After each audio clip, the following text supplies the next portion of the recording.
Well, good morning, everyone. It is indeed great to be back here for another Shangri-La Dialogue.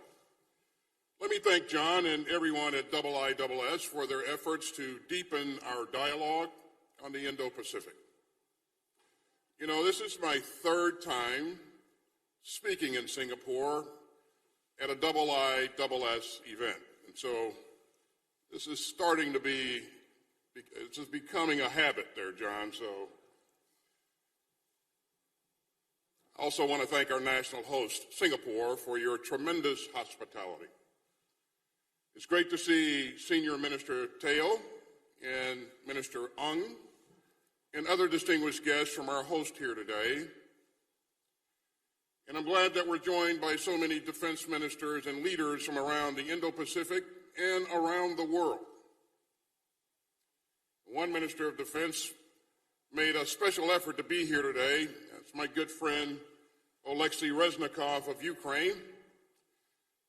Oleksiy's seat is currently empty. I'm sure he's working a room somewhere around here. But Oleksiy, if you can hear me, I'd just tell you that your presence here reminds us that we can never take our peace and security for granted.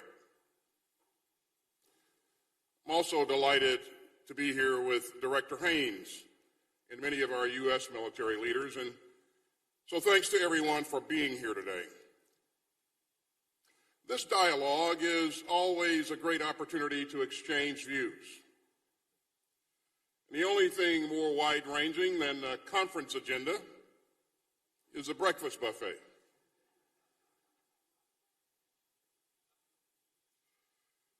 You know, this forum began 2 decades ago in a very difficult geopolitical climate. And today we're meeting at another moment of significant consequence. More and more, the countries of the Indo-Pacific have come together around a compelling vision of the future. And they're advancing it in unprecedented ways. It's a vision of a region in which all countries are free to thrive on their own terms without coercion or intimidation or bullying.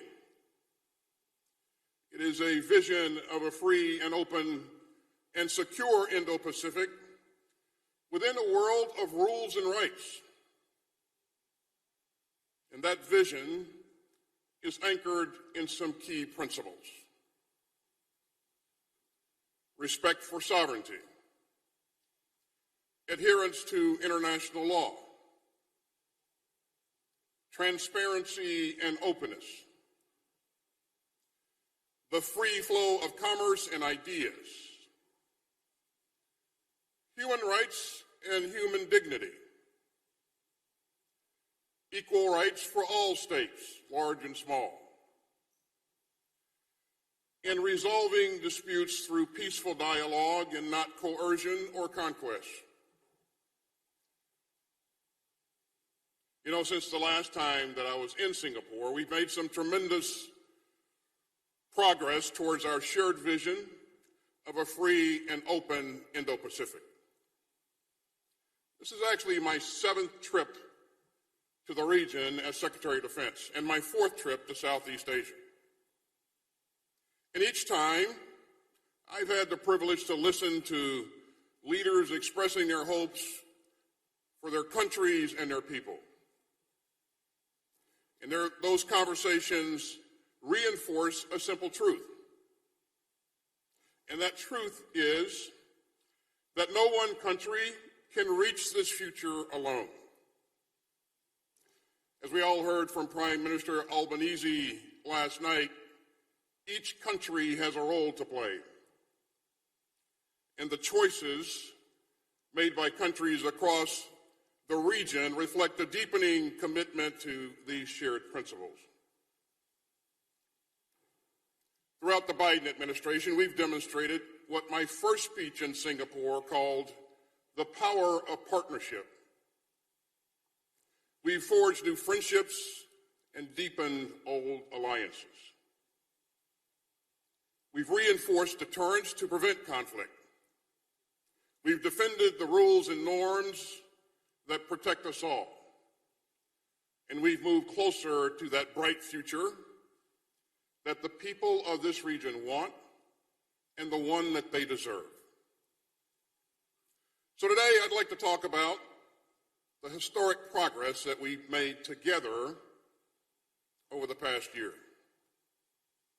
I'll talk about what the countries of the region are doing to fulfill that vision, what the United States is doing, and most importantly, what we're doing together. Now, clearly, we have much more to do. But our vision of a free and open Indo-Pacific is truly shared and truly achievable. You know, this vision isn't the vision of a single country or the initiative of a single country. It is a common and compelling aspiration. It's about building the basic conditions that let people live their lives without fear and pursue their dreams without limit. And that matters to citizens across the region. You know, some 60% of the world's young people live in this region, and they rightly demand the free flow of ideas. Fishing communities in the Philippines and Vietnam and the Pacific Islands depend on open waterways for their livelihoods. And innovators here in Singapore depend on the rule of law to keep propelling the global economy forward. So these shared principles matter for men, women, and children all around this region. And they cannot be taken for granted. And neither can this region's security or prosperity be taken for granted. Just look at the crisis caused by Russia's unprovoked invasion of Ukraine. The Kremlin's indefensible war of choice stands as the bloodiest conflict in Europe since the end of World War II. And Russia's shocking aggression has brought home to people everywhere how dangerous our world would be if big countries could just invade their neighbors with impunity. Russia's invasion shows us all the dangers of disorder and the cost of chaos. And that's why so many countries represented here have supported Ukraine's brave defenders against Russia's war of imperial aggression. And that's why countries of the Indo-Pacific have cast their vote time and again for a future of peace, prosperity, and progress. This year, as president of the G7, Japan has focused on connectivity and on bridging the gap with developing countries.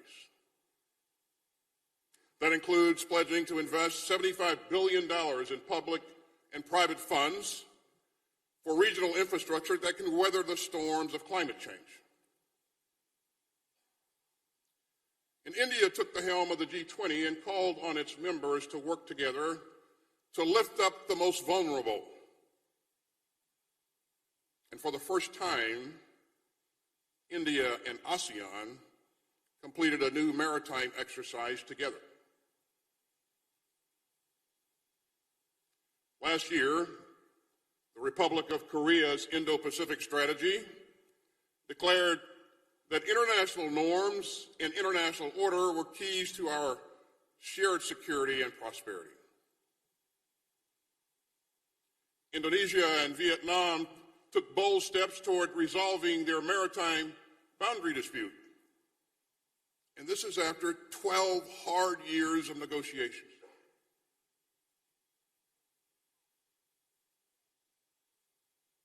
And so around the region, countries are matching their words with their actions.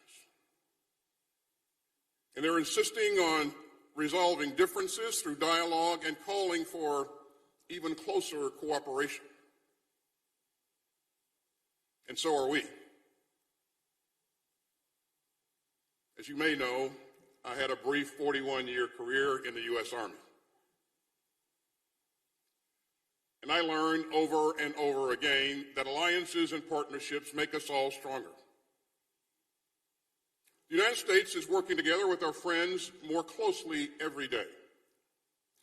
We're doubling down on our alliances and our partnerships. And our national defense strategy calls for us to work more closely with our allies and partners at every stage of defense planning. And so that spirit of partnership drove our work together to help the region recover from the worst days of the pandemic, including providing more than 360 million safe and effective vaccine doses. And that same spirit will help us tackle other shared threats, from climate change to nuclear proliferation. And so our shared goals are clear: to deter aggression and to deepen the rules and norms that promote prosperity and prevent conflict.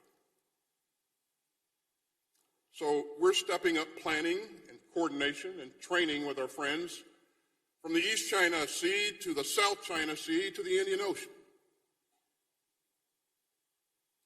That includes staunch allies such as Australia, Japan, Republic of Korea, the Philippines, and Thailand. It includes as well such valued partners as India, Indonesia, Vietnam, and clearly our host here today in Singapore.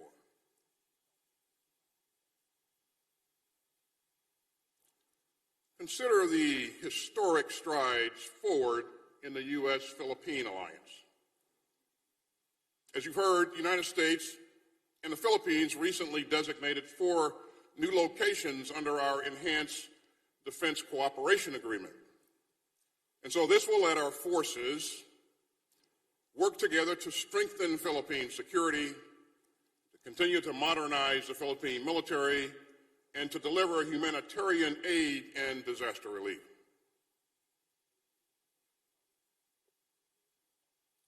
We also recently completed the largest and most complex exercise Balakatan ever.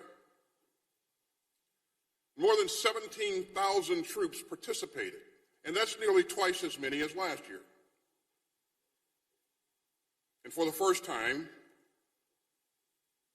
the exercise featured cyber elements, and HIMARS rocket systems, and Patriot surface-to-air missiles.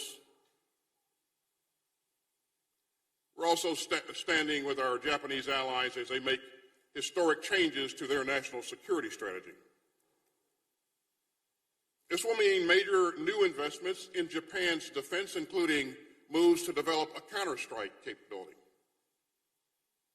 And we're upgrading our joint exercises like Keen Sword and Resolute Dragon to include more complex and realistic scenarios.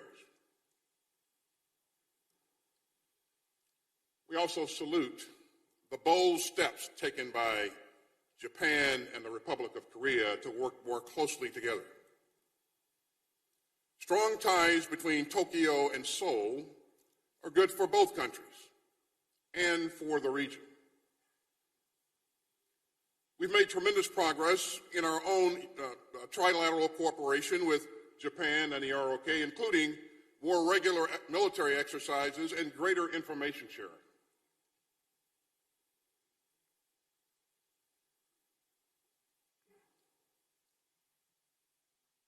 As North Korea continues its nuclear threats and missile tests and other dangerous provocations, we're deepening our extended deterrence with our allies in the Republic of Korea. That includes increased deployments of our most advanced assets and the historic Washington Declaration issued by President Biden and President Yoon. And we're cooperating more deeply than ever with the ROK on joint planning exercises and information sharing and more. At the same time, we're working closely with our allies to upgrade our force posture in the region. We're making our presence more distributed, more agile, and more resilient. And that will bring greater stability and security to the region. So we're committed to ensuring that every country can fly, sail, and operate wherever international law allows. And every country, large and small, must remain free to conduct lawful maritime activities. So we're modernizing our presence so that we can all continue to exercise these rights each and every day. We will forward station our 12th Marine Littoral Regiment, which is the most advanced formation in the United States Marine Corps, in Japan by 2025 to deepen stability in the first island chain. We've committed to increase the rotational presence of U.S. forces in Australia, including rotations of fighters, bombers, task forces, as well as future rotations of ground and maritime capabilities. We're also deeply committed to ensuring that our allies and partners have the capabilities that they need to deter aggression and to increase stability. You see, more capable allies and partners magnify all of our security. So we're making extraordinary investments in our capabilities alongside our allies and partners to reinforce peace and prosperity in this region. President Biden's fiscal year 2024 budget, its budget request, includes the largest procurement request in the history of the Department of Defense and the largest investment ever in research and development. His budget also includes a 40% increase over last year's request for the Pacific Deterrence Initiative, and that's an all-time high of $9.1 billion. We're making bold investments in air power, including an additional $61 billion for our F-35s and F-22s and uncrewed aircraft, and not to mention the B-21 Raider. And we're investing in an expanded fleet of subs, carriers, and destroyers, as well as in space and cyberspace, and long-range fires, including hypersonics. And at every point, we are committed to sharing the advances that we've made to help our partners. For example, our initiative on critical and emerging technology with India lets us explore new ways to co-develop key defense platforms. With Japan, we're working closely together on uncrewed combat air systems and counter-hypersonics and air defense and missile defense technologies. With the Philippines, we're negotiating a new security sector assistance roadmap that will bring our alliance into a new era. And through the historic AUKUS partnership, we're cooperating with Australia and the UK on a range of path-breaking capabilities. And of course, earlier this year, we announced how AUKUS will deliver conventionally armed, nuclear-powered submarines to Australia, all with the purpose of upholding peace and security. And just since 2020, we've invested nearly $1.2 billion in security cooperation funding to ensure that Indo-Pacific countries can detect malign actors and deter coercion.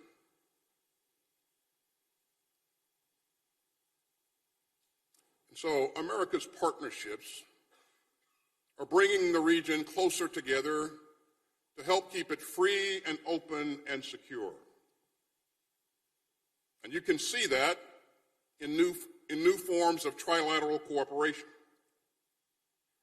The United States, Australia, and Japan are operating together more closely than ever and finding ways to enhance our science and technology cooperation. The United States, Japan, and the ROK are strengthening our interoperability and exploring ways to better share information about missile threats from North Korea. And later today, I'll talk with my Australian, Japanese, and Philippine counterparts about stronger cooperation, especially in the maritime domain. We've also made some important strides forward with Australia, India, and Japan through the Quad. And the Quad is strengthening its maritime cooperation and its work on humanitarian assistance and disaster relief. And all four Quad partners will participate in Exercise Malabar, which will take place off the coast of Australia for the first time this summer. In many of the region's other top exercises are expanding as more countries come together around our shared principles. Last year, our annual Garuda Shield expanded from a bilateral exercise with Indonesia to include 14 countries with more than 4,000 troops. And this year, more than 19 flags will fly over Super Garuda Shield. Next month, Exercise Talisman Sabre with Australia will bring 14 countries together. It will be the largest iteration ever, with more than 30,000 people participating, including a significant contingent from Japan. And it is yet another way that European countries like France and Germany and the UK are standing up for our shared values in the Indo-Pacific.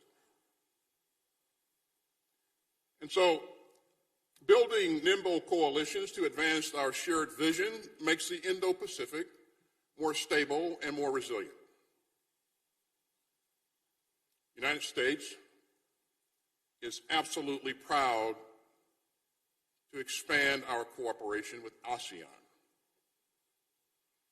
We remain staunch supporters of ASEAN's centrality and the ASEAN outlook on the Indo-Pacific. And we stepped up our work through the ASEAN Defense Ministers Meeting Plus, including new programs to support the next generation of Southeast Asian defense leaders. And we're also continuing to expand our marquee maritime initiative with the Quad. The Indo-Pacific Partnership for Maritime Domain Awareness will help our partners across the region better monitor the waters near their shores. And that will help them combat illegal fishing and better respond to natural disasters. And finally, we're building important new ties in the Pacific Islands. We're working with our Pacific partners to combat illegal and unregulated and unreported fishing through more training and cooperation, such as the U.S. Coast Guard's Shipwriter program.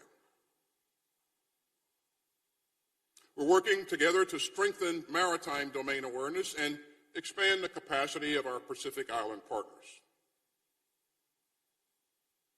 And we recently signed a historic defense cooperation agreement with Papua New Guinea. It will modernize our security cooperation and help us to provide humanitarian assistance and disaster relief in the region.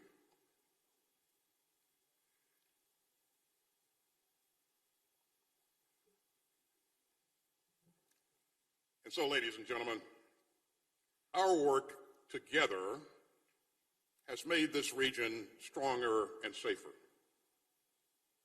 Now, we understand the headwinds that we face.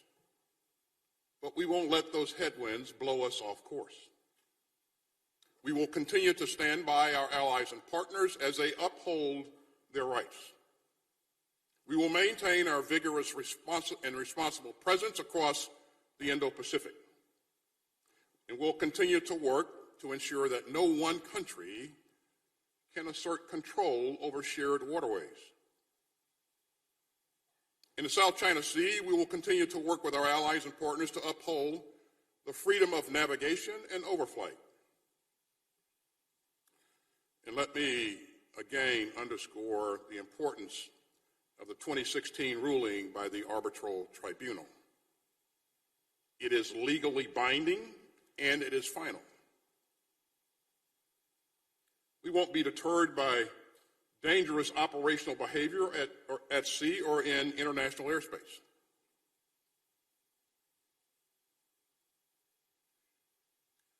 The People's Republic of China continues to conduct an alarming number of risky intercepts of U.S.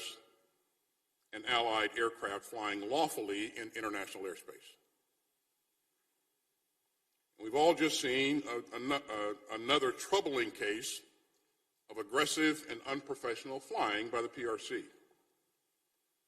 So we will support our allies and partners as they defend themselves against coercion and bullying. To be clear, we do not seek conflict or confrontation, but we will not flinch in the face of bullying or coercion. Now, all of this is especially important in the Taiwan Strait.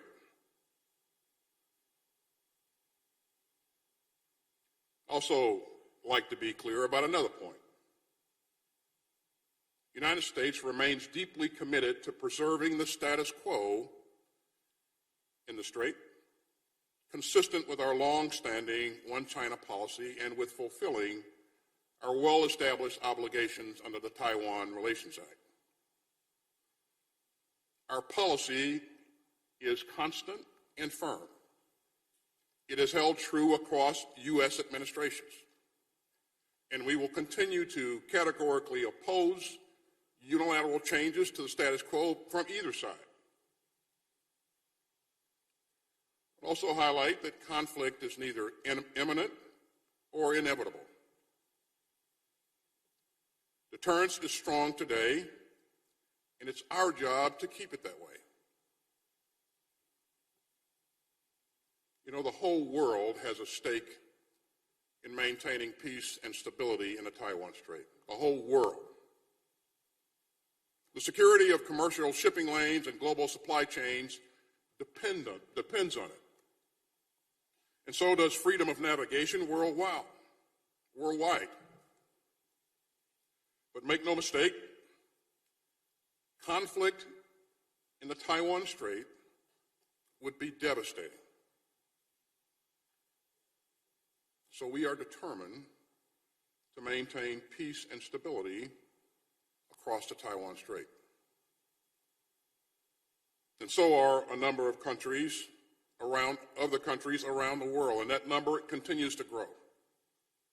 President Biden has been clear. The United States does not seek a new Cold War, and competition must not spill over into conflict. And the region should never be split into hostile blocs.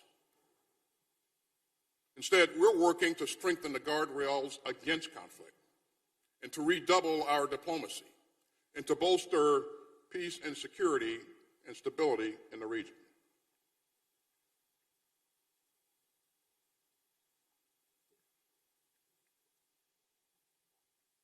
The United States believes that open lines of communication with the People's Republic of China are essential, especially between our defense and military leaders. For responsible defense leaders, the right time to talk is any time. The right time to talk is every time. And the right time to talk is now. Dialogue is not a reward. It is a necessity. And a cordial handshake over dinner is no substitute for a substantive engagement. And the more that we talk, the more we can avoid the misunderstandings and miscalculations that could lead to crisis or conflict. You know, I am deeply concerned that the PRC has been unwilling to engage more seriously on better mechanisms for crisis management between our two militaries. But I hope that will change, and soon. I've said it before, and I'll say it again.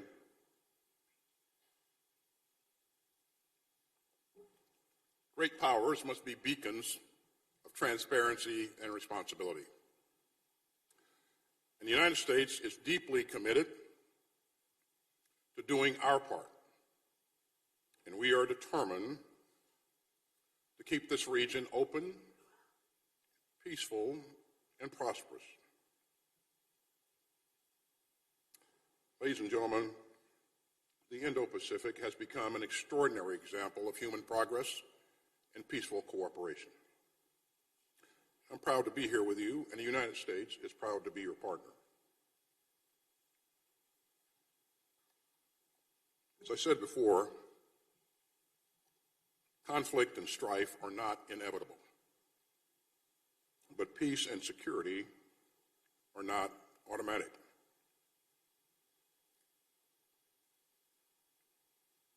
The region's growing openness and prosperity show the importance of working together and not allowing ourselves to be split apart. The people of the Indo-Pacific have a wider view and a wider vision. So together we can deepen the region's security. Together we can expand the circle of opportunity. And together we can ensure that every citizen of this region has a chance to thrive. So let's continue to draw on the power of partnership. Let's continue to come together in common purpose. And let's continue to build a region, prosperity, and openness, and freedom. It's a real pleasure to stand in your ranks. Thank you very much. I look forward to your questions.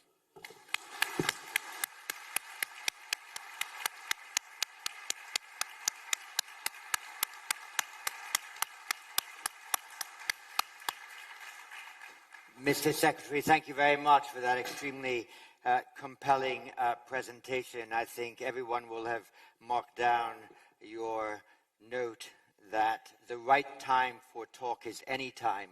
I was also struck by your phrase earlier in your remarks that the United States is seeking to modernize our presence so that we can exercise our rights. And it invited me to ask you, if I can, the first question. We've seen in the conflict in Ukraine how quickly and imaginatively the forces of Ukraine have been able to incorporate a genuinely diverse range of technologies and systems, including some that are very modern. Can you say a few words about how you think emerging technologies, AI, quantum, cyber, uncrewed vehicles and the like, have a particular role in the mission of deterrence and defense in this theater? Well, thanks, John. This is really important to us.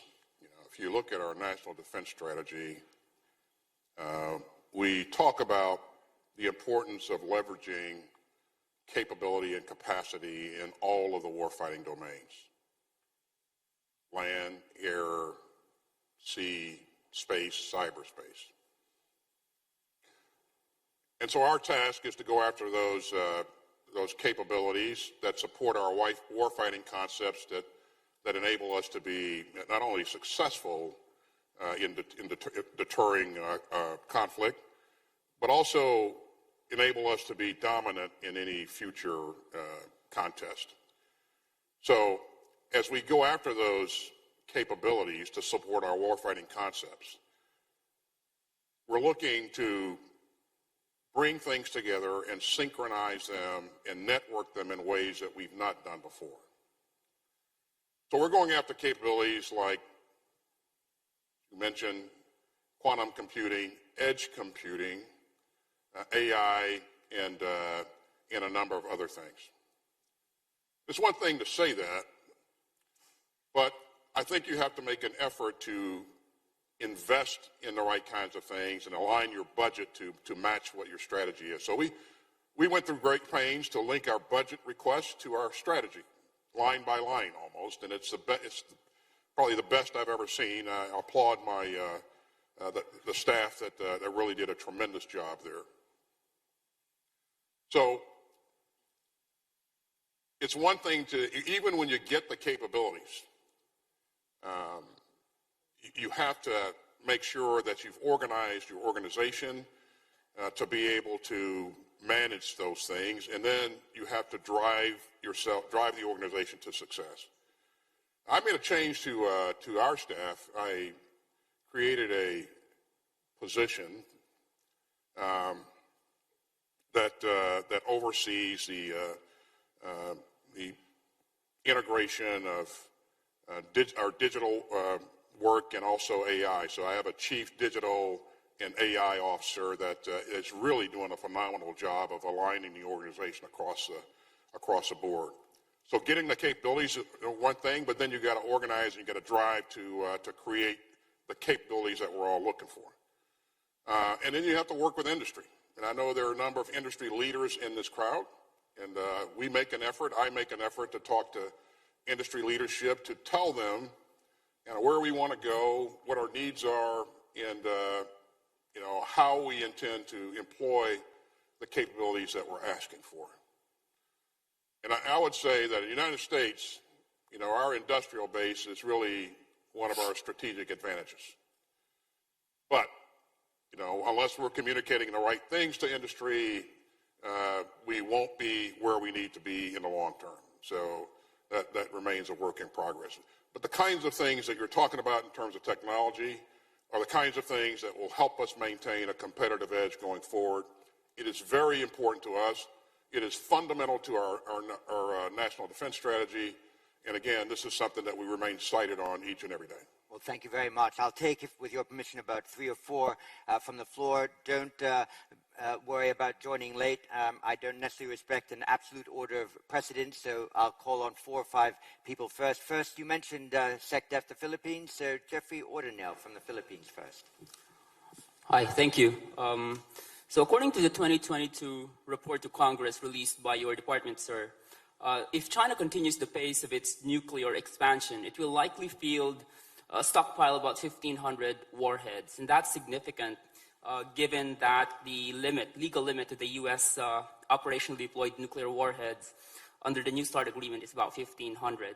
And so that means China will achieve nuclear parity with the United States in about 15 years. My question is, are there any updates on U.S. efforts to push for some sort of an arms control deal with China? And are your Asian allies involved in that kind of discussion? Thank you. Let me begin this by saying we are serious about our commitment to extended deterrence. And I have spoken with our allies and partners in the room a number of times on this particular issue. And you should know that the President of the United States and all of us are very serious about this commitment. But in terms of specific updates on engagements with the PRC on arms control, no, I don't have any updates for you there. You got to talk to them first. So as soon as they answer the phone, maybe we'll get some work done here. So. From the United States, Bonnie Glaser. Thank you, John. Secretary Austin, senior Chinese officials are communicating to their foreign counterparts that the United States is seeking to goad China into using force against Taiwan. This is reminiscent of the October surprise in 2020, when China seemed convinced that the United States was trying to precipitate a crisis in the South China Sea. So I agree, dialogue, especially purposeful dialogue, is essential. If you had the opportunity to meet with General Lee, what would you tell him about U.S. objectives in the Taiwan Strait beyond the fact that the United States supports maintenance of the status quo and opposes use of force? Well, thanks for the question. Let me say up front that I respectfully disagree with the premise of the question in that we are trying to goad China into a conflict. It's in fact just the opposite. We are doing everything in our power to make sure that we maintain a free and open Indo-Pacific because, as I said earlier in my remarks, this is important to all of us in this region. In terms of, what I would say to my counterpart, well, with respect to Taiwan, it's the same thing that I said to him the last time, and that is our policy has not changed, and we do not desire to see a change, a unilateral change by any party, and so any kind of disagreements ought to be resolved through diplomacy. And again, it's important to maintain peace and stability in this region. As I mentioned earlier, conflict in the Straits would affect the global economy in ways that we cannot imagine. But thanks for the question. So then from China, Xizhan. Thank you, Dr. Chipman. Good morning, Mr. Secretary. The theme of our plenary session here is U.S. leadership. But how to play the role of leadership? On one hand, you claim to support the centrality of ASEAN in the region. On the other hand, the U.S. established multilateral institutions such as Quad and AUKUS. Is there any contradiction between U.S.-led institutions and the centrality of ASEAN in the region? How to guarantee ASEAN centrality? Thank you. I don't think I got the entire gist of the question, but I think your question was centered on AUKUS and whether or not that either that promotes security and stability in the region or drives us to conflict. It absolutely promotes greater stability and security. It provides a valued and highly capable ally with additional capability that I think will be a generational capability. And so I am confident that this will add greater stability and security to this region. I am proud of the work that we're doing with AUKUS. And I know my good friends, my colleagues from Australia and the UK are here, and I look forward to having additional discussions with them about AUKUS and updating our progress. But I think this will add significantly to our efforts to maintain peace and stability in the region. And from Vietnam, Bích Tran. Thank you, Dr. Chipman. Secretary, you mentioned Vietnam is one of the important partners of the United States in this region. So I wonder whether, I think that it says a lot about the United States respects the different political system of Vietnam. So I wonder whether you agree that being a communist is not a problem, but being a revisionist may be another issue. Thanks. So kind of differentiate between a communist state and a revisionist state.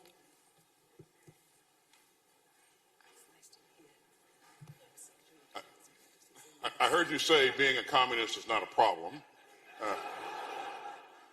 but being a revolutionary is an issue. But hey, listen, we are focused on what you heard me talk about earlier, and that is making sure that we maintain peace, security, and stability in this region, and we maintain access to international airways and waterways.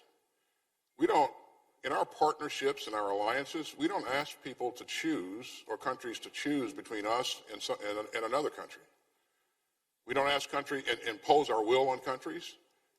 Again, we want to work on those things that are of common interest to all of us, to both of us. So I'll leave it at that. From France, François Bourg. Thank you very much for your statements and for recalling also the role which some of your European partners are playing in the region. You emphasized that you are in favor of the status quo on Taiwan, and that conflict was neither imminent nor inevitable. Those are obviously very welcome statements. Yet we have been hearing over the last couple of years a number of active duty, high-ranking American officers actually talk about imminence, 2025 and 2027 being the most frequently cited dates. Are we going to continue to hear active duty, high-ranking American officers take that line, or will there be, as we would put it in French, silence dans les rangs, silence in the ranks? Well, first of all, I believe what they are pointing to in some cases is the fact that President Xi challenged his military to develop the capabilities to conduct military operations by 2027. It doesn't mean that he's made a decision to do that. In terms of whether or not our officers, what they will say in the future, they have the ability to say what they're thinking, and we always welcome that. But my opinion is that a conflict is neither imminent or is it inevitable, and so we're going to do everything we can to make sure that we're doing the right things to maintain the status quo. But the way that you deter any misguided decision is by having a combat credible military, and we have one, and we will continue to have one. And our officers that are in charge of maintaining that combat credible force have to remain focused on making sure that they are ready to address any situation or circumstance. I know my Indo-PACOM commander is in the room somewhere, and he'd be the first to stand up and tell you, boss, you've charged me to do that, and by golly, I am going to be ready no matter what happens. And that's what I want him to do. But again, I don't think that a conflict is inevitable, nor do I think at this point that it's imminent. And from the Netherlands and the IISS, Veerle Nowens. Secretary of Defense, you made mention to the UK, Germany, and France in the Indo-Pacific. I wanted to ask, how important is it for the United States, for European countries to be engaged militarily in the Indo-Pacific? How important is it for European militaries to be engaged militarily in the Indo-Pacific? How does it add value to the effort, I think is the... Well, the first thing I'll tell you is we're not trying to create a NATO in the Indo-Pacific. And we have a number of colleagues here today from Europe. And I'm really glad to see them here because they all have interests in this region. And those interests are not just military. They cover whole of government. And so they would tell you that they have an interest in the region because of all the great things that happen here. So, and Prime Minister Albanese talked about some of those things yesterday. The rate at which this region is growing, the capability, the capacity that this region has, it is rightful that European countries would remain interested in making sure that we have good relationships with the countries here in the region. And I'm confident that that's why they're here. But they'll probably tell you themselves because you'll interact with them later on in the day. Absolutely right. And from Indonesia, Dewi Fortuna Anwar. Thank you, John. I'd like to ask about the relations between the Quad and ASEAN. As you know, the Secretary, as you know, there have been a lot of initial skepticisms and concern that the Quad may undermine ASEAN centrality. But I'm very happy to hear again that, you have stressed again the ASEAN centrality. And recently, President Widodo actually said that, Quad and ASEAN are not competitors, they could be partners.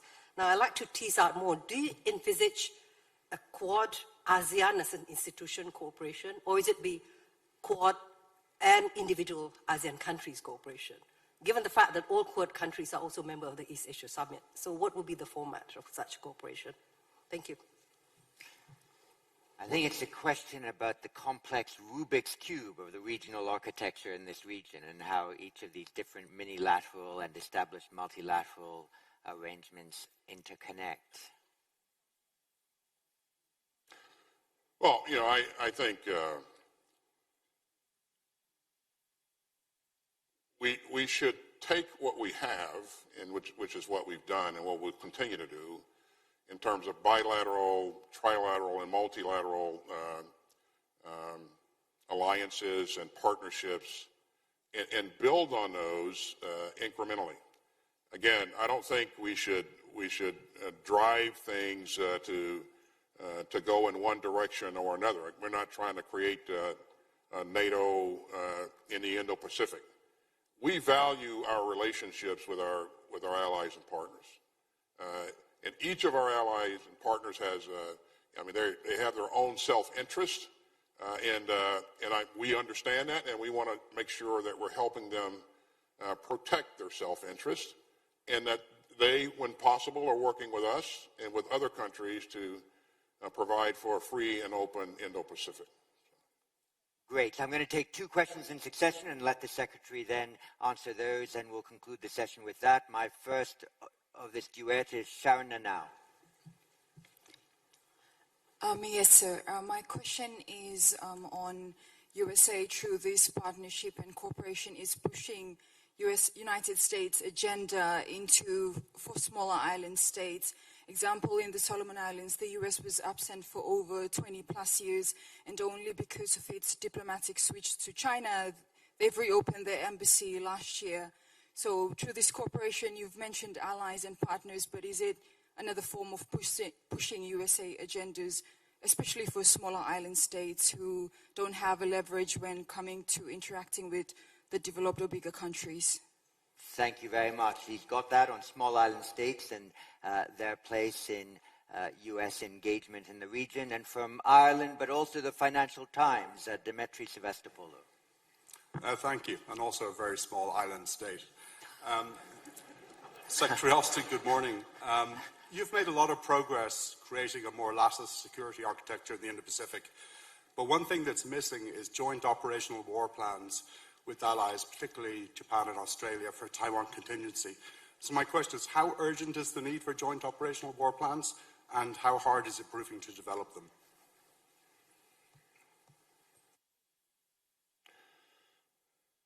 On the issue of the importance of small island states, clearly they are important.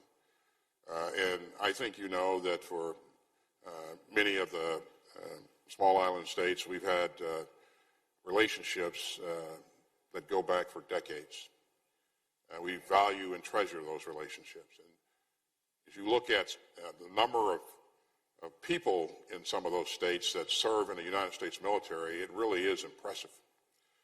So we want to make sure that we continue to build on those relationships and continue to account for your needs and your concerns. And most recently, you saw that the President held a summit where he had Pacific Islander leadership into the White House, and it was a great event.